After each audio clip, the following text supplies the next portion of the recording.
afterlife, Anda tidak bisa kembali lagi ke sebelumnya. Sudah terlambat. Kita nggak bisa mati. Ini yang setan beritahu sama orang-orang mau bunuh diri. Akhiri aja di sini. Dalam hatinya setan, supaya aku bisa memperoleh jiwa dan nyawamu dan rohmu milikku. Supaya aku bisa tarik kamu ke kerajaan maut. Sebab nanti suatu hari, aku dilempar ke lautan api sama Tuhan. Aku mau kamu ikut sama saya. Kalau Anda belum subscribe di channel ini, segera, supaya Anda bisa mengikuti terus rema-rema dari Roh Kudus ya. Kita buka firman Tuhan di Wahyu pasal yang ke-20 ayat 11 sampai 15. Saya yakin di sini pasti ada seseorang yang perlu diselamatkan. Tuhan mengasihimu.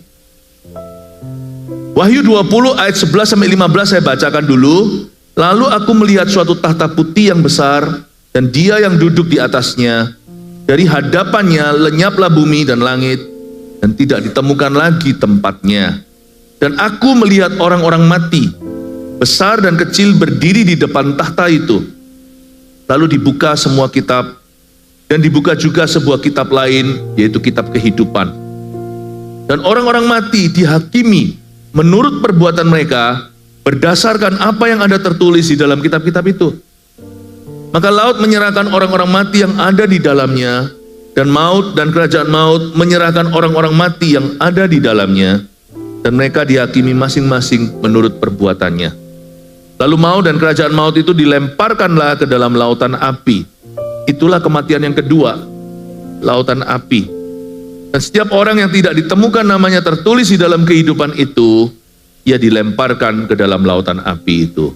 Surga itu ada, neraka itu ada. Bukan karena penglihatan siapa atau pengalaman siapa. Tapi karena the Bible says so, karena Alkitab mengatakannya. Alkitab adalah firman Allah, Yesus mengajarkannya. Bahwa surga itu nyata, janganlah gelisah hatimu, di rumah Bapakku ada banyak tempat tinggal. Aku pergi ke sana mempersiapkannya untukmu. Tapi neraka juga nyata. Wahyu pasal 20 salah satu yang dibicarakan di dalam Alkitab. Surga tidak seperti ilusi atau seperti imajinasi beberapa orang. Ia lebih nyata daripada yang kita kira. Meskipun Tuhan tidak memberi kita pewahyuan sempurna surga itu kayak apa. Neraka meskipun tidak dijelaskan dengan terperinci segala sesuatunya, tapi di Alkitab here and there, di sini dan sana, kita tahu bahwa kerajaan maut itu ada. Berarti kalau ada, tidak seperti imajinasi manusia, berarti kita pasti akan berakhir di salah satu itu. Oleh karena itu Yesus mati supaya kita jangan binasa. Yohanes 3:16 bunyinya. Saya tambahi satu ayat saja. Karena begitu besar kasih Allah akan dunia, Ia memberikan anaknya yang tunggal, agar supaya barang siapa percaya kepadanya tidak binasa, melainkan beroleh hidup kekal. For God so loved the world that He gave His only Son, that whosoever believes in Him shall not perish but have eternal life. Perish atau binasa. Apa itu binasa? Apakah meninggal dunia itu binasa? Enggak. Nasib kita 11-12 di hidup ini, di dunia ini, ada yang hidupnya baik, ada hidupnya buruk, ada yang hoki, ada yang seperti beruntung, ada yang apes melulu. Hidup di dunia ini tidak bisa mewakili segala sesuatu. Tetapi setiap orang pasti akan mati. Dan Alkitab mengatakan setelah itu penghakiman. Dan antara kita dengan mati itu kita nggak tahu kapan. Orang bisa sehat, nggak tentu. Orang bisa sakit, nggak tentu mati-mati. Kan kita nggak tahu jam kehidupan diputar kapan berhenti. Karena itu kita harus hati-hati. Jangan sampai kita berakhir di tempat yang salah. Kalau sorga nggak ada, kalau neraka nggak ada. Ngapain Yesus mati demikian rupa? Kematian yang begitu jahanam. Why? If there is another way, kalau manusia hidup itu hanya segala sesuatu berakhir, hilang. Buat apa Yesus, anak Allah, turun ke dunia untuk menebus kita dan membuka jalan? Coba bayangkan. Dan ternyata di Alkitab benar nih, Yesus lebih banyak ngomong soal neraka daripada sorga. Karena kalau kita sudah percaya kepada Tuhan Yesus, kita pasti akan masuk ke sorga, jadi nggak usah tahu terlalu banyak. Alangkah baiknya sebagian besar tentang sorga itu sebuah kejutan. I don't mind the pleasant surprises. Tapi let hell not be any surprise to you. Tapi neraka jangan sampai menjadi kejutan, kita harus tahu. Supaya jangan sampai kita ke sana. Nah, di sini ada seorang rasul Yesus Kristus, sisa satu yang belum mati. Karena yang lainnya semua martir, plus satu yang mati binasa, namanya Yudas Iskariot, karena dia bunuh diri. By the way, do not commit suicide ya. Itu bungee jumping masuk ke neraka. Paham ya? Saya ngerti itu, sedikit saya tambahin. Saya dulu juga 3 kali percobaan bunuh diri. Dan saya sungguh-sungguh serius. Saya itu diselamatkan itu di ujung tanduk. Saya itu diselamatkan itu the last minute. Makanya hari ini saya berutang budi sama Tuhan untuk darah setiap orang. Kalau saya diselamatkan orang kotor seperti saya percaya setiap orang juga punya kesempatan. Tetapi keselamatan tidak bisa terjadi kecuali kalau Anda meresponi Yesus Kristus. He's the way, dialah jalan, dialah kebenaran dan kehidupan. Kalau kita nggak pernah meresponi Tuhan di hidup ini, kita tersesat, kita adalah jiwa yang terhilang. Neraka itu ada dan Yesus kerap kali mengajarkannya. Lebih banyak Yesus singgung soal neraka daripada sorga. Sadarkah Anda? Berarti Yesus memperingatkan kita. Mungkin kita berkata, neraka masa diciptakan untuk saya? Enggak, untuk iblis, makanya jangan layani setan. So kita itu bukan Pinocchio, kita punya pilihan. Kita berhak loh memilih. Itulah arti sesungguhnya manusia dicipta dalam gambaran rupa Allah. Apa bedanya manusia dengan heli? Orang-orang yang berusia di sini pasti tahu lagu itu, yang dancing nggak akan tahu. Ya, aku punya anjing kecil, ku beri nama Heli. Ia senang bermain-main, berlari-lari sambil bermain-main. Siapa yang tahu lagu itu? Heli. Nah, sih, semua tiba-tiba jadi anjing kan? Kemari, nggak ada yang mau guguk. Ayo lari-lari. Nah, pertanda usia Anda sudah bertambah. Bedanya kita sama Heli apa? Bedanya kita sama Blackie apa? Bedanya kita sama anjing apa? Kita dicipta dalam gambar dan rupa Allah. Manusia itu punya roh. We are spiritual beings. Tapi orang yang belum terima Yesus, spiritnya mati. Makanya itu Injil harus menghidupkan di hidup ini. Bedanya di situ. Dan kita punya pilihan. Hewan takluk sama nasib kita. Ini punya pilihan bebas. Jadi kita nggak bisa paksakan. Tuhan nggak bisa paksakan kita masuk surga. Tuhan mati untuk membuka jalan bagi kita. But you must make your choice in this life. Di sisi sini kehidupan, bukan di sisi sana. Kalau di sisi situ udah terlambat sudah. Mari kita saya jelaskan ayat per ayat. Nanti dengan sisa waktu yang ada, saya akan saksikan sedikit pengalaman saya waktu roh saya dibawa ke sana untuk melihat sebagian, bukan seluruh neraka, tapi melihat sesuatu tempat di mana orang-orang yang sudah mati hari ini di luar Tuhan disimpan. Lalu aku melihat suatu tahta putih yang besar, ini Yohanes, dan dia yang duduk di atasnya. Dari hadapannya lenyaplah bumi dan langit dan tidak ditemukan lagi tempatnya. Ini Rasul Yesus Kristus yang terakhir, Rasul anak domba maksudnya. Dia itu namanya Yohanes, the Apostle John. Dia di Pulau Patmos, zaman sekarang di Yunani. Dia melihat pewahyuan tentang Yesus Kristus. Di dalam pewahyuan yang panjang itu, salah satunya yang Tuhan tunjukkan neraka sama dia. Aku, kata Yohanes, aku melihat suatu tahta putih. Tahta putih, the great white judgment throne. Tahta putih yang besar. Dan dia, D huruf besar ini, Yesus Kristus, hakim yang hidup dan mati, duduk di atasnya. Memang Yesus datang pertama kali, dia mengorbankan nyawanya. Yesus bahkan berkata, I have not come to judge the world, but to save it. Aku datang bukan untuk menghakimimu, tapi untuk menyelamatkanmu. Kedatangan Tuhan kedua kali, dia akan menghakimi semua. Pastikan kita berada di sisi domba. Aku melihat suatu tahta putih yang besar dan dia duduk di atasnya. Dari hadapannya lenyaplah bumi dan langit dan tidak ditemukan lagi tempatnya. Berarti ini pasca kedatangan Tuhan Yesus kedua kali. Jadi tahta putih itu baru di-establish atau didirikan, atau barusan dioperasikan saat Yesus datang kembali untuk kedua kalinya.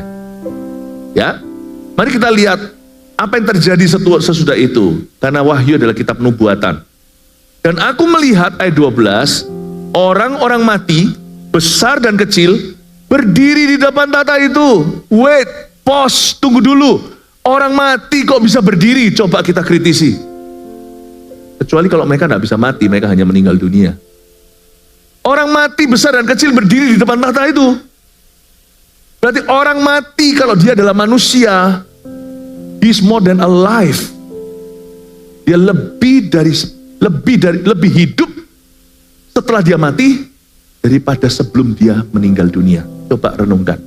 Kita itu nanti lebih hidup setelah kita mati di dunia daripada waktu kita sekarang masih hidup di bumi.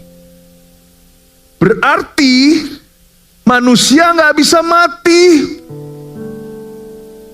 Kita hanya meninggal dunia. We cannot truly die. We only can pass away to the afterlife. Kita nggak bisa mati, Bapak Ibu. Makanya itu orang dibohongin sama setan, lu bunuh diri aja.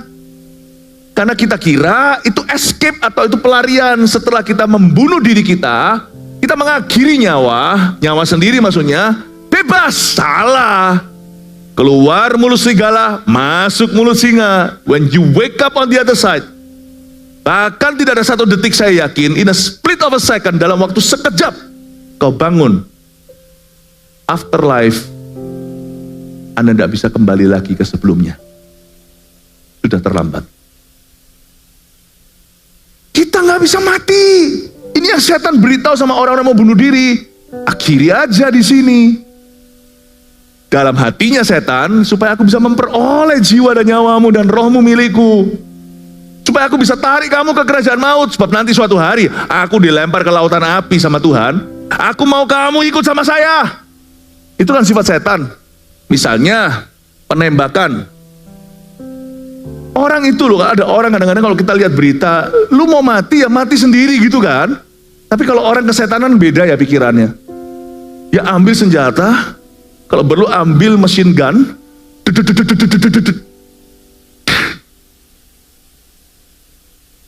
Setan tuh gak pernah mau mati sendiri. Dia selalu mau take somebody, selalu mau ngambil seseorang. Nah itu menurut sifat setan. Mau tahu bapaknya kayak apa, lihat anaknya, perbuatannya. Setan gak mau binasa sendiri, dia akan berakhir di lautan api. Tapi sekarang dia bekerja giat untuk membinasakan. Makanya Yesus berkata, iblis itu datang untuk mencuri, membunuh, membinasakan. Kita kira iblis itu cuma mau mencuri kesehatan kita, sukacita kita, atau mencuri rezeki kita, membangkrutkan orang itu kena roh judi, habis semuanya di atas meja. Wah, dia jadi bangkrut, jadi orang di jalanan. Apakah itu target utamanya? No, target utama dia bahkan bukan membunuh badanmu. Target utamanya adalah membinasakan jiwamu. Makanya Yesus berkata, buat apa kamu memperoleh seluruh dunia? Tapi kalau kamu kehilangan nyawamu, what good is it? If you possess the whole world. Kalau kamu kehilangan, you forfeit your own soul. Yesus tahu bahwa ujungnya itu ada keselamatan atau kebinasaan. Namun kita harus mikir kita itu mau kemana. Kita harus pilih di dalam kehidupan ini. Dari ayat ini kita tahu bahwa orang mati besar dan kecil berdiri di depan tahta. Berarti mereka tidak mati. Tapi orang mati ini juga besar dan kecil loh. Zaman sekarang anak kecil terlalu innocent loh. Itu loh orang-orang yang Gen Z yang berkata Sigma. Nggak ngerti ya. Mewing. They know pornography already.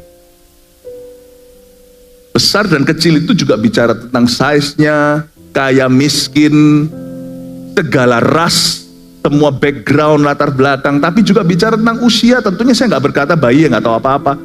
Cepet kok anak-anak itu tahu tentang dosa. Cepet banget. Makanya gereja kita super serius untuk garap pelayanan anak-anak. Salah satu dari tayangan tadi yang Anda lihat, itu saya beritakan Injil dengan anak-anak kecil. Tentunya Saya beritakan jika anak-anak kecil pakai bahasa anak kecil, tapi saya tidak kurangi kontennya, saya tidak kurangi message-nya atau pesannya. Injil tentang pertobatan sejati dan pengampunan dosa harus diberitakan sampai ujung dunia. Itu termasuk sampai ujung usia. Nggak ada orang di sini terlalu tua untuk bertobat dan terima Tuhan. Nggak ada orang di sini terlalu muda untuk menerima Tuhan. Kecuali kalau Anda masih bayi nggak tahu apa-apa, lain cerita, itu anugerah. Aku melihat orang mati loh, besar dan kecil. Orang mati kok bisa berdiri. Ini akhirat ini. Lalu dibuka semua kitab, dan dibuka juga sebuah kitab lain. Jadi ada semua kitab versus satu kitab, yaitu kitab kehidupan. Mungkin Yohanes ini melihat sesuatu di akhirat, dia nggak bisa jelaskan dalam bahasa yang paling sederhana untuk dimengerti oleh pembacanya. Makanya dia sebut buku. Apakah itu sungguh-sungguh literally atau secara harafiah sebuah kitab? Nggak tahu, tapi intinya Tuhan itu punya memori sempurna. Semua kitab itu mencatat apa? Kita lihat ayat 12b, dan orang-orang mati dihakimi menurut perbuatan mereka berdasarkan apa yang ada tertulis di dalam kitab-kitab itu. Dalam kitab itu salah satunya tertulis begini, I know what you did last summer. Aku tahu apa yang kamu lakukan last winter. Tuhan punya memori, nggak pikun. Tuhan tuh melihat segala sesuatu. Tapi ada satu buku, bukan membuat Tuhan buta, tapi buku itu membuat Allah melihat Yesus anaknya di dalam diri kita. Kitab kehidupan. Orang yang terima Yesus, itu Yesus mengampuni dosanya. Yesus jadi tumbalnya. Asik, berarti kita boleh bebas berbuat dosa. Enggak. Kalau Anda makan Yesus, pasti ada efeknya. Nggak ada orang makan sambal, kalau Anda tidak kuat makan sambal, lalu Anda tidak kepedesan. Nggak ada orang makan racun, mulutnya nggak berbusa. Nggak ada orang makan Yesus, Yesus berkata, aku roti hidup kan. Bahkan di gereja kita perjamuan itu kan mengingat bahwa kita itu makan daging dan darah ini kan, waktu kita terima Tuhan. Nggak ada orang makan Yesus, hidupnya nggak berubah. Kalau setelah orang berkata terima Yesus, aku sekarang bisa berdosa, toh dosaku udah diampuni, let's sin some more, mari kita berdosa segiat-giatnya. Bohong dia terima Yesus, nggak mungkin. Kalau orang terima Yesus, Yesus itu dosis keras. Kita makan Yesus, nggak mungkin hidupnya itu bisa enjoy living in sin atau bisa menikmati hidup dosa, nggak bisa. Kita bisa jatuh dalam dosa. Yes, we can still fall into sin. Betul, kita masih bisa jatuh dalam dosa, tapi orang yang makan Yesus sudah diambil kemampuannya untuk bisa nggak rasa bersalah setelah berdosa. Atau seolah-olah nggak terjadi apa-apa. Atau sama sekali nggak ada bedanya dosa atau kagak. Nggak bisa. Itu yang membedakan Kristen dengan Kristen KTP, Kristen sejati. Nah, Kristen KTP masuk surga enggak? Enggak. Loh, Pastor Philip siapa kok bisa menentukan ke surga enggak? Enggak, kan saya hanya memberitakan standarnya. Nanti Tuhan yang menghakimi, bukan saya. Firman-Ku akan menghakimimu. Tapi kan standarnya ada gitu loh. Standarnya ini. Yesus memberikan suatu ilustrasi. Suatu hari nanti penghakiman tinggi, semua orang akan diadili. Besar, kecil, tua, muda, rakyat, perdana menteri, presiden, politikus, pendeta, semua kena. Malah justru yang jadi guru itu penghakimannya lebih besar. Wah, itu pasal-pasalnya lebih banyak. Coba bayangkan, pada waktu kita itu dihakimi, orang mati besar dan kecil di hadapan Allah. Dibuka semua kitab. Dan ada satu kitab kehidupan, ada satu buku. Kitab kehidupan itu mencatat orang-orang yang terima Tuhan. Nah, Kristen KTP nggak masuk di dalam kitab kehidupan ini. Tandanya apa? Yesus memberi ilustrasi gini suatu hari. Akan ada orang yang berkata, loh, kenapa aku nggak kau terima di dalam sorga? Di pengadilan itu ada yang protes keras. Bukankah engkau mengajar di kotaku? Nah, berarti dia ke gereja. Bukankah kami makan minum bersama denganmu? Berarti dia bahkan ambil komuni. Nabi Yesus berkata, Enyahlah, engkau pembuat kejahatan. Aku tidak mengenalmu. Wow, itu standar. Berarti bukan mereka yang berseru, Tuhan, Tuhan yang diselamatkan. Itu ayat. Yang ini bukan yang standar. Ini firman. Bukan mereka yang cry out, Lord, Lord, yang akan diselamatkan. Bukan. Anda jangan terkejut loh nanti. Banyak orang Kristen yang Anda kira di hidup ini suatu hari gak ketemu di sorga. Tungguan. Wah, Kristen saja gak cukup. Gimana dengan pendeta-pendeta? Ada pula. Kita tidak boleh lihat orang lain. Kita harus bercermin dengan kebenaran, yaitu Tuhan. Masing-masing kita harus punya rasa takut akan Tuhan. Bahkan pendeta pun bukan perkecualian. Karena ada orang yang berkata, aku mengusir setan demi namamu. Aku menumpangkan tangan dan menyembuhkan orang demi namamu. Sembuh gak tahu ya kan. Dan aku bernubuat demi namamu. Pun berkata, aku tidak mengenalmu. Enyahlah. Masuklah ke tempat kertakan gigi. Apalagi kalau bukan neraka, kertakan gigi di mana ulat tidak mati dan apinya tidak pernah padam. Pendeta, yes, Anda jangan kaget. Kalau ternyata di balik jubah kependetaan, yang dia mau hanyalah uang, seksualita. Tuhan tidak memandang dan silau dengan status kita. Tuhan melihat kehidupan kita. I am the life, akulah kehidupan, maka aku akan melihat kehidupanmu. I am the truth, makanya kamu harus berkaca dengan kebenaranku. I am the way, apakah aku caramu? Cukup ngeri ya menurut saya. Lalu gitu siapa yang diselamatkan, Pastor Philip? Bukankah ada ayatnya? Kalau orang benar saja hampir-hampir tidak selamatkan, bagaimana dengan orang fasik? Itu ada ayatnya. Makanya itu di dalam dunia ada dua jalan, lebar dan sempit. Lagu sekolah minggu itu betul sekali. Mana kau pilih? Yang lebar api, jiwamu mati. Tapi yang sempit, hidup berglori. Ternyata susah ya diselamatkan. Iya, makanya Yesus mati. Nah kalau Yesus sudah mati bagi kita, kita respon itu harus serius. Kita boleh punya selera humor, tapi keselamatan bukanlah sebuah lelucon. Kok soal keselamatan, keputusanmu harus bulat. Jangan cari Yesus di agama lain, karena Yesus di agama lain tidak diajarkan sesuai firman. Bahkan kemungkinan besar juga nggak ada di agama lain. Jangan Yesus di agama Kristen aja, kalau kau buat main-main, berarti kau berjalan, tidak berjalan di jalan yang sempit itu. Makanya ada orang berkata nggak apa-apa, kita bisa diselamatkan, semua agama sama. Itu adalah bohongnya setan. Semua agama sama saja.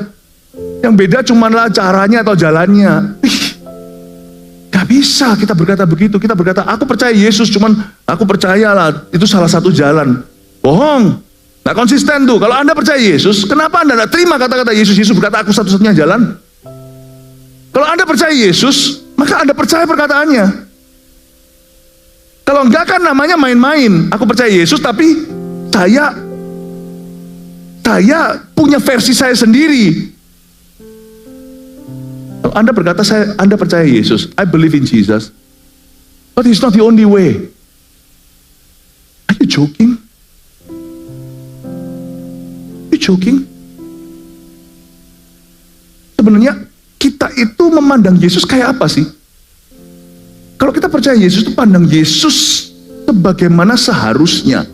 Antara kita percaya dia mentah-mentah, atau kita menyebut dia seorang liar, seorang pembohong, penipu, seorang lunatik, seorang yang gila.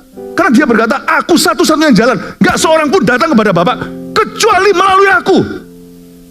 You take it or leave it. Percaya atau tolak dia. Gak bisa kita mulut berkata percaya, tapi kita tolak perkataannya. Itu namanya main-main sama Yesus. Di sini banyak beberapa di antara kita imannya masih main-main sama Tuhan. Tapi Tuhan itu mengasihi kita. Sebagian orang Indonesia di sini, sebagian bukan. Yang orang Indonesia ada jauh-jauh ke Atlanta. Pindah-pindah, mungkin pertama kali ke Amrik nggak langsung ke sini, nggak ke Georgia, mungkin di mana dulu pindah atau langsung kemari. Tuhan tetap kejar tuh, sampai kapanpun Tuhan akan kirim Filipus pergi ke jalan sepi itu untuk injili sida-sida tersebut. Allah tetap mengasihimu dan menyampaikan berita ini kepadamu. Kalau Anda belum diselamatkan, please jangan main-main. dengan Tuhan? Bagian di sini berkata nggak apa-apa, yang penting jadi orang baik. Jangan main-main dengan keselamatan. Alkitab mengatakan dari satu kitab kehidupan. Kitab kehidupan adalah nama orang-orang yang sungguh-sungguh terima Tuhan. Bukan berarti kita sempurna. No. Saya masih bisa jatuh dalam dosa. Saya masih bergumul dengan kelemahan. Saya tidak mau pesan yang saya bawakan ini akan menuduh orang-orang yang sedang struggling. Padahal hatinya sungguh-sungguh sama Tuhan. Itu lain cerita ya. Tapi orang-orang yang main-main dengan Tuhan patut diinsafkan. Tapi kalau Anda adalah orang Kristen yang sudah selamat, hatimu sungguh-sungguh di hadapan Allah, cuman masih struggling dengan apa? Dengan kelemahan emosi, atau bahkan jatuh bangun dalam kebiasaan buruk. Saya tidak berkata, it's okay to sin. No, you have to fight, lawan iblis, tunduk pada Allah, dia akan lari daripadamu. Tetapi saya tidak mau Anda tertuduh. Karena keselamatan kita tidak bergantung dengan perbuatan kita. Tapi kalau hatimu sungguh-sungguh devoted atau sungguh-sungguh menyembah dia, Anda tidak akan setengah-setengah jadi orang. Sungguh-sungguh. Di sini juga ada orang-orang yang sampai sekarang belum mau dibaptis. Nah, kita tunda-tunda, seolah-olah baptisan itu opsi gitu loh. Baptisan is up to me, kapan I'm ready. Nggak akan ready lah, saya garansi. Bagian antara kita juga waktu kecil pernah baptis seperti saya. Waktu itu saya baptis percik, bukan soal metodenya. Tetapi saya nggak ngerti dulu umur 6 loh. Puji Tuhan untuk mama yang sudah dari kecil bawa saya ke gereja. Tapi baptisan itu saya anggap seperti dedikasi anak. Itu bagus sih. Tapi saya belum pernah ambil keputusan saya sebagai orang dewasa untuk bertobat. Makna baptisan adalah baptisan pertobatan. Hingga di Vancouver, Kanada tahun 92, yaitu 33 tahun yang lalu. Saya mengambil keputusan untuk cemplung masuk ke danau. Sebuah danau di Kanada. Waktu lagi retreat, saya berkata, baptize me. Celupin aku. Saya benar-benar mau masuk, gak cuman basah-basah, gak cuman dikit-dikit, saya mau masuk semua. Aku telah mati dan tinggalkan cara hidup yang lama. Aku tidak tahu nanti aku masih jatuh dalam dosa, aku nggak janji, aku akan coba. Tapi hari ini, akunya belum tentu performanya, tapi Yesusnya udah bulat di hatiku. Baptiskan aku. Cemplunglah saya itu dulu. Saya masih ingat kok, saking polosnya dulu waktu saya masuk, bus gitu ya. Jangan sampai waktu masuk, bus, masih mulutnya masih di luar. Nggak cukup ke dalam, immersion atau dicemplungkan, nanti habis itu semua bertobat kecuali mulutnya. Masuk tangannya masih baptisan tidak menyelamatkan, tapi bagi saya baptisan itu kesungguhan. Kalau memang sana serius sama Tuhan, kenapa kok maunya pacaran doang? Kenapa? Kapan kok nggak berani kawin? Baptisan itu cincin kawin. Saya tahu istri saya serius cinta saya. Terus saya berkata, will you marry me? Dia izinkan saya masukkan cincin kawin saya ke jari jemarinya. Dia masukkan ke jari saya. Kalau enggak, nanti dulu. Yesus selalu jadi pertimbangan, tidak pernah jadi keputusan hidupmu. Baptisan memang tidak menyelamatkan, tapi pertanda hatimu masih belum sungguh-sungguh. Buktinya sampai sekarang nggak mau dibaptis, nggak berani kawin kan? Meskipun hubungan suami istri yang saling cinta tidak berdasar cincin ini. Cincin ini hilang pun tidak akan menceraikan kami. Orang yang di samping Yesus Kristus disalibkan itu, penyamun tersebut, gak sempat dibaptis pun dia masuk Firdaus. Karena dia gak bisa berkata pada perwira Roma, permisi ya, copot paku, lalu baptis dulu, lalu naik lagi. Kan gak bisa. Dia harus mati hari itu. Sore itu juga harus meninggal. Why? Kenapa Anda tunda-tunda baptisan Anda? Saya hari ini minta kepada GMS Atlanta. Kita itu boleh nice sama orang, tapi kalau soal keselamatan basa-basinya tiadakan. Itu di luar ya, betul ya? Langsung ada kolam baptisan. Cemplung malam ini. Ngomong kanan kirinya kalau belum cemplung malam ini. Ayo beritahu kanan kirinya. Ayo cemplung malam ini. Oh ternyata semua orang Korea mungkin gak ngerti ya. Coba katakan kanan kirinya. Kalau belum dibaptis Pak, ayo dibaptis malam hari ini. Katakan kanan kirinya, silakan. Praise the Lord. Kasih tepuk tangan untuk Tuhan. Gak ada yang terlalu tua. Ada yang terlalu muda, jangan. Saya sih enggak, gereja kita membaptiskan anak-anak kecil di atas 12. Paling enggak itu usia yang bisa dipertanggungjawabkan. Ya, tapi nggak ada yang terlalu tua. Selama Anda tidak sekarat. Sekaranglah waktunya. Lanjut ayat 13 ngomong soal cemplung, sekarang bicara soal laut. Maka laut menyerahkan orang-orang mati yang ada di dalamnya, dan maut dan kerajaan maut menyerahkan orang-orang mati yang ada di dalamnya. Dan mereka masing dihakimi masing-masing menurut perbuatannya. Coba Anda baca, laut menyerahkan orang mati di dalamnya. Orang yang matinya seperti Titanic misalnya, atau siapa saja dalam kejadian lain, orang yang meninggalnya di lautan, atau sekalipun seorang itu setelah dikremasi misalnya itu, lalu abunya dibuang ke lautan mana, tetap rohnya kembali ke Tuhan. Maka laut akan menyerahkan orang-orang mati yang di dalamnya. Maksudnya tidak bisa lari. No one can get away. Laut menyerahkan orang mati di dalamnya, dan maut dan kerajaan maut menyerahkan orang-orang mati yang ada di dalamnya. Katakan maut dan kerajaan maut. Oke, bedanya maut dan mati apa? Bedanya maut dan mati adalah semua kita akan mati. Meskipun kita nggak bisa mati, kita ini hanya bisa meninggal dunia. Tetapi hanya mereka yang tidak punya Yesus yang mengalami maut. Misalnya giliran suatu hari saya yang meninggal dunia.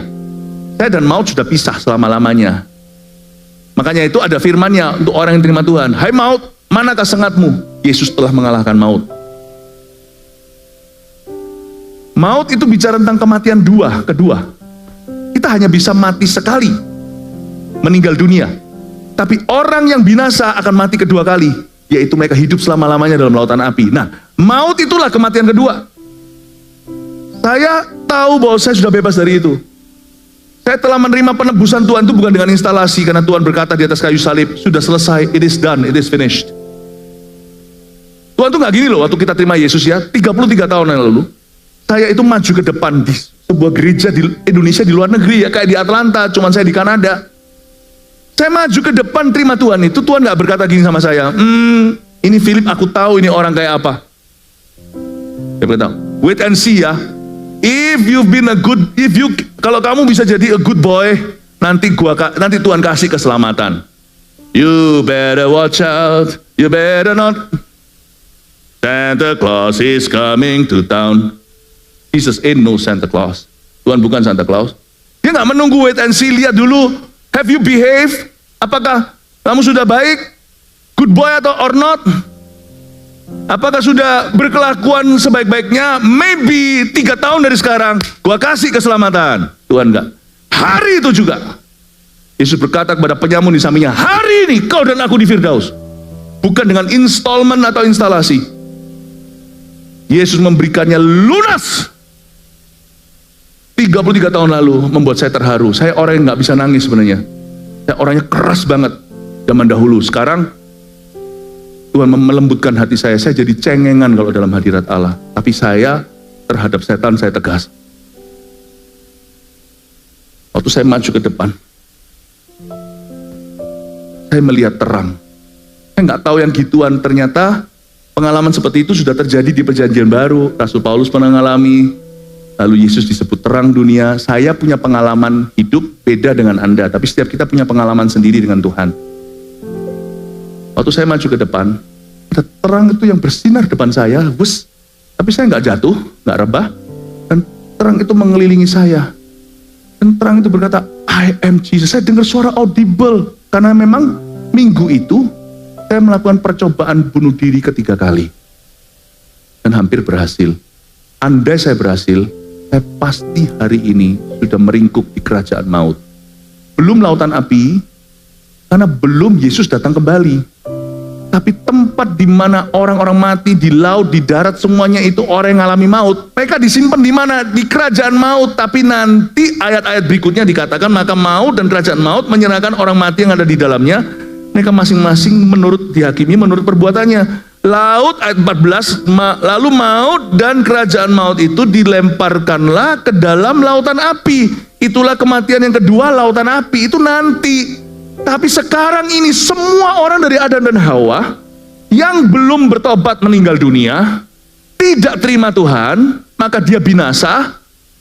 Itu semua disimpan di kerajaan maut. Nanti finalenya, ketika Yesus datang kembali dan tahta putih dan pengadilan terjadi, orang mati dibangkitin semua, yang benar sama yang salah.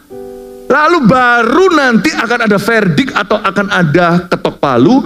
Maut, yaitu orang-orang yang binasa semua di luar Tuhan atau yang Kristen KTP-an, Bukan yang berseru Tuhan, Tuhan yang diselamatkan. Dan maut dan kerajaan maut, kontainernya semua plung masukin ke lautan api. Kalau saya hari itu tidak diselamatkan Tuhan, saya hari ini sudah tidak di Atlanta City. Saya sudah ada di kerajaan maut. Dan tidak ada orang tahu di dunia ini. Paling-paling ditulis nice yang baik-baik. Karena pasti keluarga saya pasti akan menghargai saya. Pasti tulis telah meninggal dengan tenang, padahal nggak tenang hatiku. Setelah kembali ke rumah Bapak, really? Sungguhankah orang Surabaya katakan, sungguhankah setiap jiwa itu kembali ke Bapak? Betul, semua akan ke hakim, tapi tidak semua ke Bapak. Yesus berkata, enyalah, kamu tidak. Tapi kepada orang-orang yang disuruh masuk, Yesus berkata, marilah masuk dalam sukacita Bapakku. Sungguhankah semua orang itu kembali ke Bapak? Really? Apa bedanya itu dengan making a wish? Banyak orang matinya itu wishing or unbelieving, atau nggak percaya sama sekali kalau ada surga dan neraka. Paling-paling Paul maksimal wishing. I wish. Pastilah kalau orang lagi funeral, kalau lagi penguburan, nggak mungkin teman-teman berkata, hari ini kita sedih karena beliau sudah masuk neraka. Bisa dirajam tuh, nggak keluar dari sana. Saya pernah diperhadapkan dalam situasi seperti itu, yang mati bunuh diri soalnya, dan yang bersangkutan itu saudaranya. Dan saya tahu Paulus belum bunuh diri, ini di Belanda sih, belum bunuh diri, orang itu ternyata hidup di dalam kegelapan. Tahu nggak waktu saya ditanya sama cicinya, dia ada rasa nggak puas di hati. Waktu itu dia bertanya secara privately, saya tidak ada di funeralnya, tapi dia tanya sama saya, I know that you have, kamu pasti punya, ini bukan orang Indonesia, dia berkata, Anda, Pastor Philip, pasti punya sesuatu, beritahu saya sejujurnya, karena dia nggak puas. Semua orang-orang lain, pelayan-pelayan Tuhan lain, semuanya itu ngomong yang nice, yang enak-enak didengar. Dia tanya sama saya diam, karena ini sensitif. Karena saya tahu dia berakhirnya seperti apa. Kalau Anda baca di Kisah Rasul, Yudas Iskariot seperti apa, Anda kan tahu. Meskipun kita nggak tahu, mungkin last minute, detik terakhir ya hanya Tuhan yang tahu. Tapi kalau lihat dari standar, kita lihat jelas-jelas fail, total fail. Jangan punya iman lotre. Anda mau pergi ke Amerika, atau Amerika mau ke Indonesia nih, pas lagi high season lagi, udah nanti aja, go show aja, pasti dapat. Sampai nanti di Indo, kalau Anda bukan tinggal di sana lagi, nanti gampang, nanti kita pasti datang, nanti pasti ada yang jemput. Good luck. Kita pikirannya nanti ke akhirat, kita mati dulu, pokoknya pasti ada yang jemput deh. Kalau kita pergi luar kota aja semua di prepare, bukankah Yesus berkata, I'm going there to prepare your house. Aku pergi situ untuk mempersiapkan bagimu. Jangan main luck atau keberuntungan. Kita pergi luar kota aja, luar negeri aja loh, yang bisa kembali nih, visanya udah ada nggak? Jangan muncul go show, visanya expired. Tadi visanya student visa. Oh ini turis yang mana? Anda harus jelas. Rental mobilnya ntar gimana? Bawa uangnya berapa? Are you bringing more than $10,000 to the USA? You know how much money you're bringing? Anda tahu berapa duit yang Anda punya? Kita nggak tahu pulang ke rumah Bapak berapa dosa yang kita bawa, atau pengampunan yang sudah kita aman. Yang mana? Pastor Philip, hari ini kita datang ke gereja ngomong yang enak-enak, gitu ya? No, ini enak. Kita ngomong soal kematian yang jarang dibicarakan di luar sana. Semua orang happy birthday to you, we wish you a Merry Christmas, everybody wishes you well. Who's telling you the truth? Siapa yang memberitakan kebenaran kepadamu? Nangkep ya? Paham ya? Setuju ya? Maut dan kerajaan maut. Kembali ke cerita tadi kan belum selesai. Saya ditanya sama cicinya. Saya bilang, dia lihat saya, menurut Pastor Philip, saudara saya tidak sampai ya. Saya berkata, saya ngomong lagi, kalau seumpamanya last minute, detik terakhir dia ketemu Yesus, lihat Yesus gimana ya. Please don't give me that. I know all that. nggak nyampe ya. Nangis, tapi dia bebas setelah itu. Saya ngomong sama dia, setiap orang membuat keputusan, itu bukan salah. Kecuali kalau memang kamu suruh diperingatkan, kamu nggak peringatkan, sudah, saya sudah berusaha. Oke, bukan salah. Everyone makes their own decision. Setiap orang punya a life to live, a death to experience. Setiap orang kan punya satu kehidupan untuk mereka hidupi, satu kematian untuk mereka alami. Anda tidak bisa. Pada waktu penghakiman terakhir nanti, bahkan seorang ibu pun tidak bisa berdiri untuk anaknya dan bicara ke Tuhan. You berdiri sendiri, mamanya berdiri sendiri. Pikirkan baik-baik. Saya ketemu Tuhan 33 tahun lalu. Dan pada waktu saya di depan sana menangis, menggeru-geru. Saya nggak pernah nangis gitu. Saya dengar suara audible. I am Jesus and I love. Nggak pernah saya itu dicintai seperti itu. Saya ngomong sama Tuhan, kau mencintai aku dikotor loh Tuhan. Itu seperti dalam sebuah trans ya, saya betul-betul di bawah suatu kuasa ilahi. Saya nggak tahu, mungkin saya lagi komat kamit, orang lain lihatnya cuma begitu atau nangis, tapi sebenarnya saya sedang dialog. Itu pengalaman supranatural untuk saya. Saya di depan situ, di sebuah gereja, saya masih ingat nama gerejanya Willingdon Church di Burnaby, British Columbia. Saya di situ, saya nangis. Saya nggak sadar rupa saya seperti apa, tetapi saya sedang dialog dengan Tuhan, tidak tahu orang lain lihatnya seperti apa. Saya ngomong sama Tuhan, Tuhan, aku orang kayak gini tuh tidak layak hidup Tuhan. Buat mati aja, kau rugi punya aku. Tuhan berkata, no. Tuhan tolak. Sekali lagi saya dengar suara audible. Hiduplah untuk aku. Pengalaman yang singkat itu dalam terang. Ternyata setengah jam saya sudah berdiri. Karena saya ingat tadi waktu saya maju ke depan itu pukul berapa. Berakhir pukul berapa. Saya sisa sendiri yang altar call di depan. Yang semuanya udah balik. Dan hari itu Tuhan kasih saya keselamatan. Tanpa Tuhan uji dulu, nanti saya layak gak hidup ini? Karena itu sampai hari ini saya tahu diri. I have been saved by grace. Saya diselamatkan oleh karena kasih karunia. Saya tahu saya diselamatkan dari apa. 33 tahun lalu saya lahir baru sampai hari ini. Kalau saya mau jujur, apakah saya mulus terus? Enggak. Jatuh bangun saya banyak kurang-kurangnya. Tapi saya tahu bahwa saya sudah makan Yesus, saya gak main-main. Sungguhan loh, sejak hari itu saya itu gak bisa hidup jauh dari Tuhan. Jauh itu gak keruan. Jadi saya setengah mengagumi, tanda kutip ini agak sarkastik. Saya mengagumi orang Kristen yang bisa cuman muncul ibadah, cari Tuhan itu cuman pas setahun sekali Natalan. Kok bisa ya? Caranya gimana? Hidup jauh dari Tuhan dan fine, thank you. Ditanya orang, how are you? I'm fine, thank you. How could you be fine? Hidup jauh dari Kristus. Saya bukan mau belajar dari Anda, saya cuma mau tahu aja. Sebenarnya gimana sih? Kalau saya nggak bisa, sejak hari itu, sesuatu berubah di hati saya.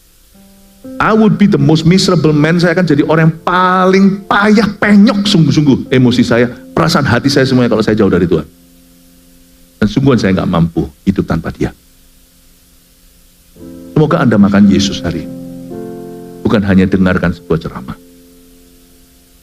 Dan setiap orang yang tidak ditemukan namanya tertulis di dalam kitab kehidupan itu, ia dilemparkan ke dalam lautan api itu. Jadi kita tahu bahwa ternyata yang makan Yesus yang namanya ditulis di dalam kitab kehidupan.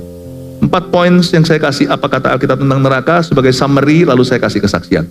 Sebagai sebuah ringkasan singkat yang kita pelajari.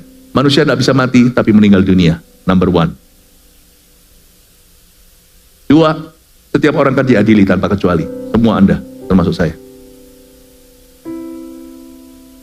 3, neraka itu nyata dalam kerajaan maut sekarang dan lautan api nanti. Ingat ya, lautan api itu nanti setelah tahta putih atau setelah bahasa dunia kiamat. Setelah datang Tuhan datang 2 kali. Tapi kerajaan maut adalah tempat di mana mereka disimpan. Orang-orang yang binasa yang mengalami maut tadi disimpan sampai kedatangan Tuhan. 4, yang namanya tertulis dalam kitab kehidupan akan selamat. Saya kasih kesaksian. Apa yang terjadi di 1 Januari? Saya percaya mimpi dan penglihatan masih terjadi karena Roh Kudus kalau bekerja, anak-anak bernubuat, teruna mendapat penglihatan, orang tua mendapat mimpi. Waktu itu tahun 2000, jadi saya masih berumur 26 26 tahun berarti ya. Saya barusan menikah 1 tahun. Dan setelah kita itu ibadah tutup tahun, lalu kita tidur lah, tentunya sudah tidur, dan pagi-pagi, karena saya taunya waktu semua itu selesai itu pukul 5, tetapi perjalanan itu panjang. Jadi ternyata kalau di akhirat, saya tahu itu alam roh, nggak ada jam dinding. Waktu itu memang beda. Yang namanya waktu kronos atau waktu tik-tok 1, jam 2, jam 3, dan seterusnya, AM, PM itu hanya dialami di dunia. Saya dibangunkan dalam kondisi saya melihat badan saya sendiri. Jadi itu real, seperti sekarang saya gini ya. Saya itu tahu, saya itu sekarang itu sedang melihat Anda. Dan saya tidak merasa di sana, saya merasa di sini. Bukan hanya saya melihat oleh pemandangannya, tapi juga karena saya tahu dan saya itu lagi dalam kondisi sadar. Dalam segala kesadaran, saya tahu bahwa saya berdiri di atas panggung ini. Persis seperti itu, semua panca indera saya intact. Cuman, saya jauh lebih peka dengan perkara-perkara yang tidak kita ketahui secara fisik. Dan saya melihat seperti ada satu benang, seperti warna putih, bagus. Saya melihat seperti ini pengalaman saya ya. Makanya saya sampaikan dulu apa Alkitab dulu, lalu saya kasih pengalaman, karena oleh darah anak domba dan oleh kesaksian kita, iblis dikalahkan. Ini adalah testimonial. Roh saya dulu, pada waktu saya dulu masih mengalami kelepasan, itu saya pernah, orang berkata seperti astral body, itu seperti sama setan mau dicabut, mau dibunuh, nggak bisa, karena roh kita itu sama tubuh kita itu attach. Kecuali Tuhan yang memutuskan, itu nggak bisa putus nyawa. Dulu waktu saya lagi ditekan, ngalami tindih segala macam, wah kesetanan zaman-zaman dulu waktu saya mau bunuh diri, itu saya kadang-kadang bisa melihat waktu saya itu mau ditarik, seperti ada orang mau tarik saya, itu bukan Tuhan, karena kasar. Tuhan kita itu lemah lembut, itulah buah rohnya.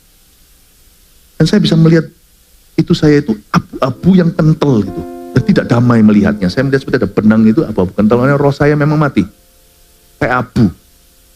Tapi hari itu beda, saya ngalami ini dari Tuhan.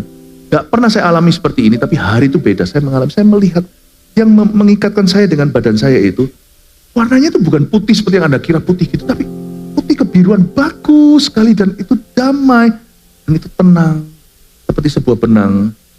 Dan saya melihat badan saya di depan saya lihat istri saya. Makanya saya juga percaya, tentu semua kesaksian harus diuji.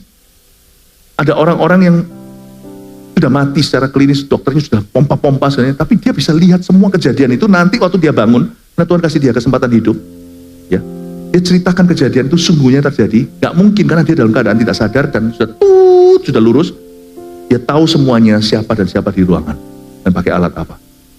Ada orang Kristen yang pernah kesaksian ketika Tuhan bangkitkan dia dari kematian. Saya tidak mati, tapi saya tentunya dalam kondisi unconscious. Saya diangkat dan saya melihat istri saya melihat bantalnya, saya melihat semuanya. Lalu tiba-tiba saya berada di ruang yang berbeda. Tuhan berkata pada saya, jalan terus. Ada seorang berbicara di belakang saya. Saya tidak bisa noleh ke kiri ke kanan. Dan dia berkata, jalan terus, aku hendak menunjukkan padamu suatu tempat sebagai peringatan akan manusia.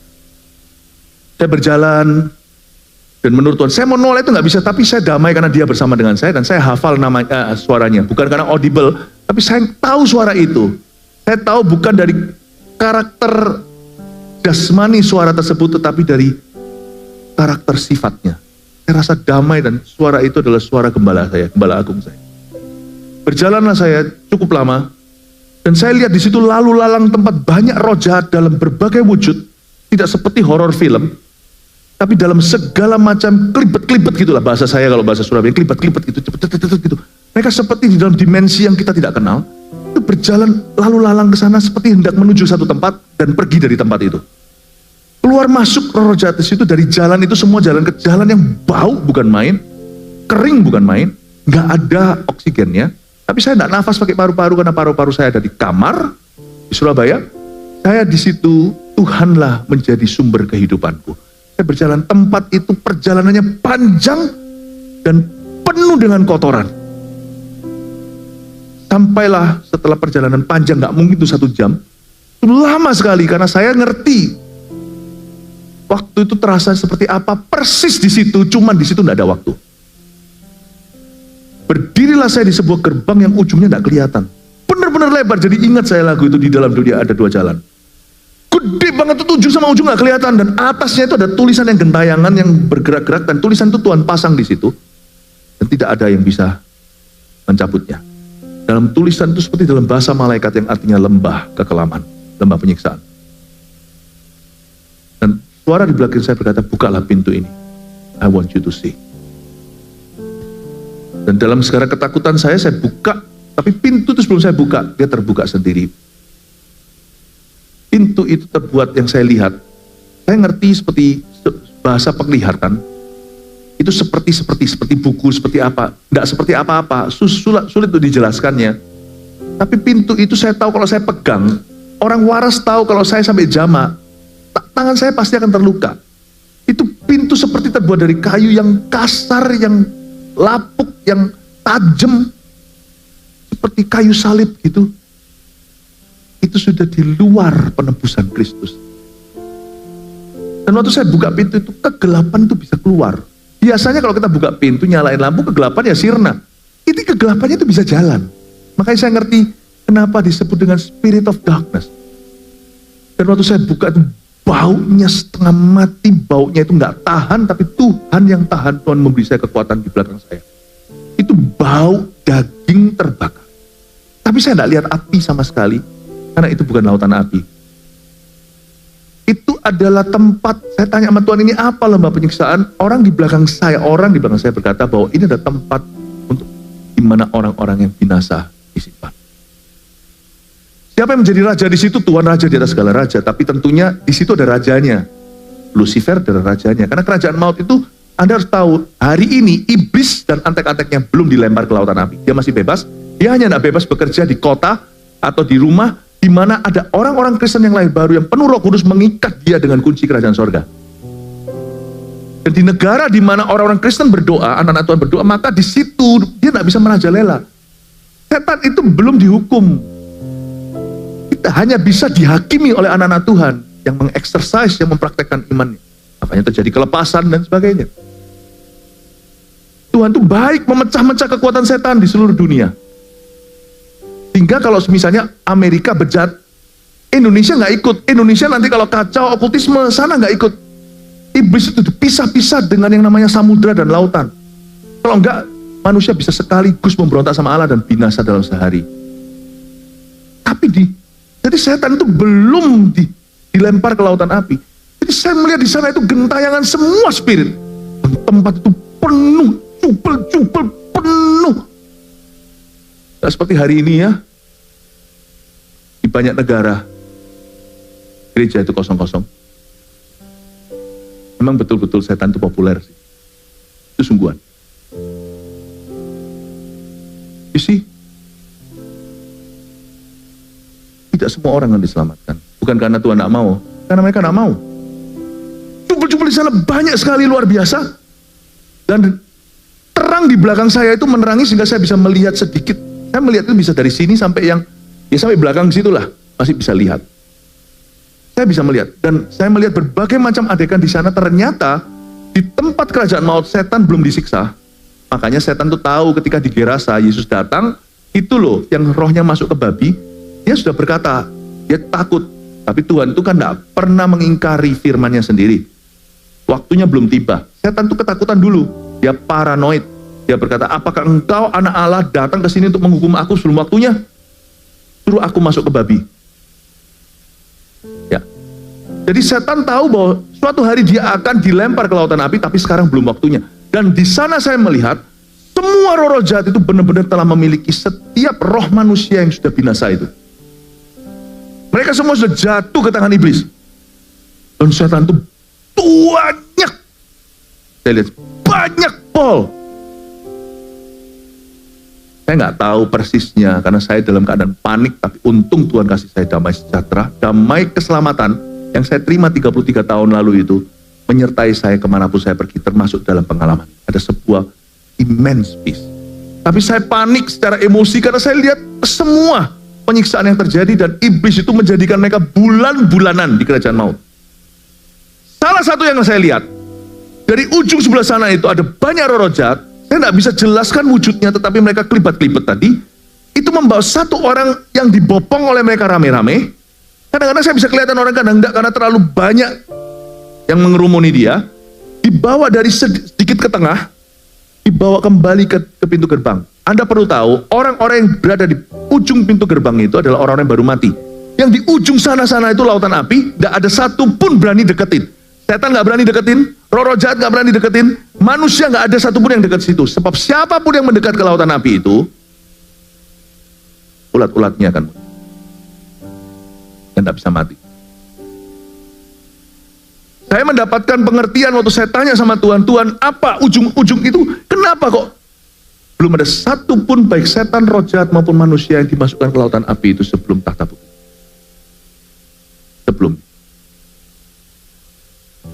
Sebelum akhir zaman. Tapi saya melihat ada satu orang dibawa, bukan mendekati, tetapi paling tidak dekat di gerbang. Menurut saya ya, asumsi saya, Tuhan tidak berkata, orang ini matinya sudah ada 100 tahun, ratusan tahun kali. Ini bukan orang yang barusan mati 1-2 tahun ini. Dia dibawa masuk dekat sini, dan waktu dibawa, saya lihat tengkorak, tetapi flesh atau dagingnya itu sudah meleleh. Ternyata kalau kita nanti suatu hari di sorga diberi tubuh kemuliaan, orang-orang di neraka itu akan ada tubuh kebinasaan. Makanya Yesus berkata, kalau matamu berbuat berdosa, cungkilah. Lebih baik one eye check masuk sorga. Daripada nanti tanganmu yang kau tidak penggal yang membuat kamu berdosa melulu, itu akan dibawa masuk ke dalam api neraka. Jadi ternyata kita nggak gentayangan. Kita semua itu seperti orang mati tadi besar kecil itu akan berdiri, berarti kita nggak ngawang, kita nggak terbang. Kita semua bukan kasperan, kita bukan ghost. Di situ kita akan in eternal body. Tapi di kerajaan maut itu body itu, orang itu nggak bisa mati. Orang cari mati nggak bisa. Buat aku mati aja karena mereka disiksa, mereka kepingin mati. Nggak bisa mati, oke? Cannot die. Dan saya melihat bapak tersebut, saya tahu itu laki karena saya lihat dari rahangnya. Dan dibawa maju. Saya rasa dia bukan orang-orang Asia karena saya lihat dia itu orang yang besar. Kecuali kalau orang Asia yang besar saya nggak tahu, tapi dibawa mendekat. Tidak terlalu dekat, tapi cukup dekat untuk saya lihat.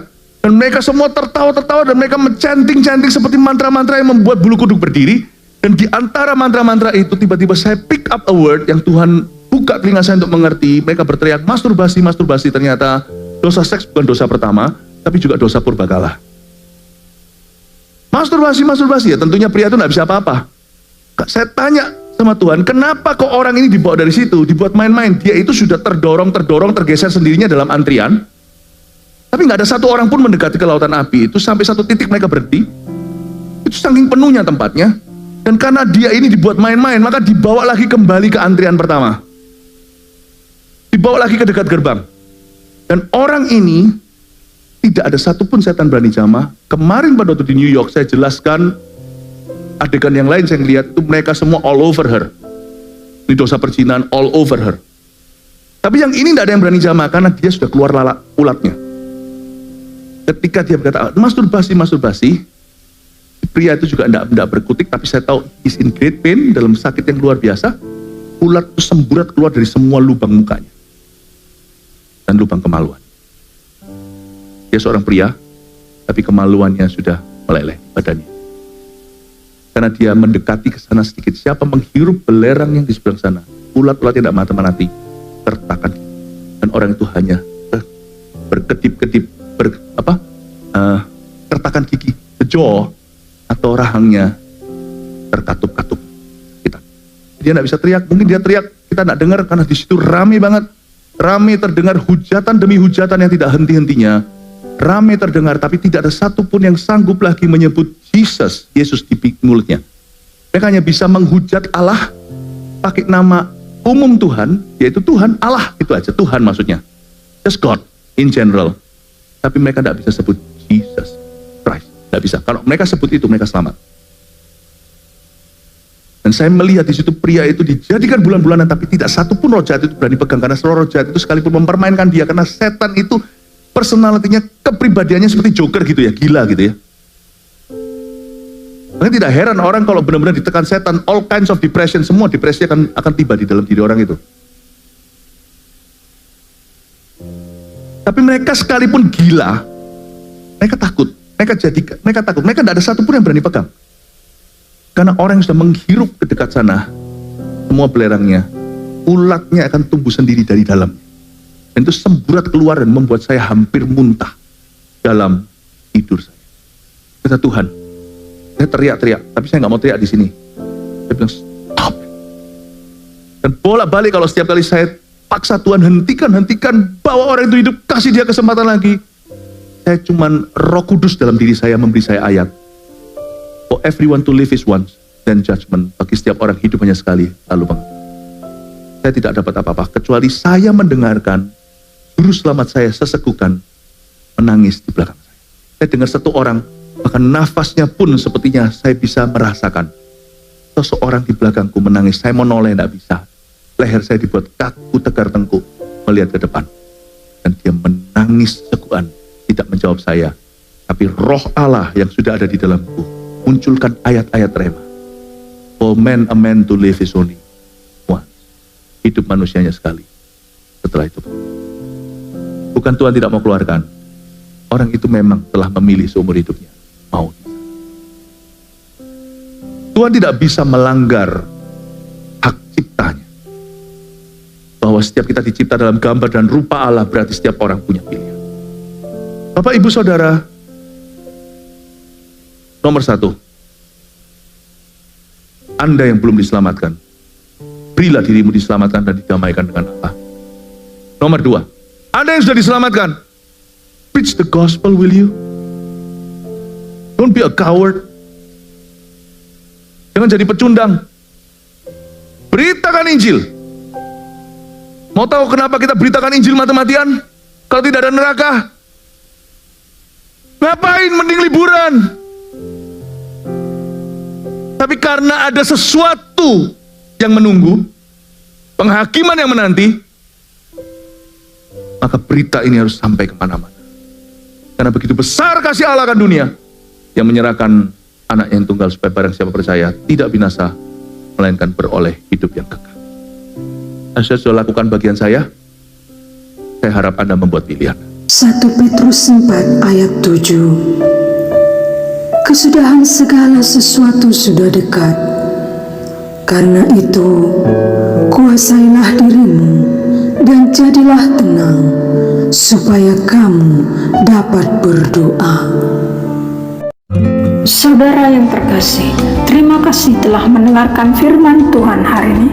Jangan lupa untuk dukung terus channel ini dengan cara subscribe, like, share, dan juga komen, agar saudara kita yang lain juga boleh terberkati.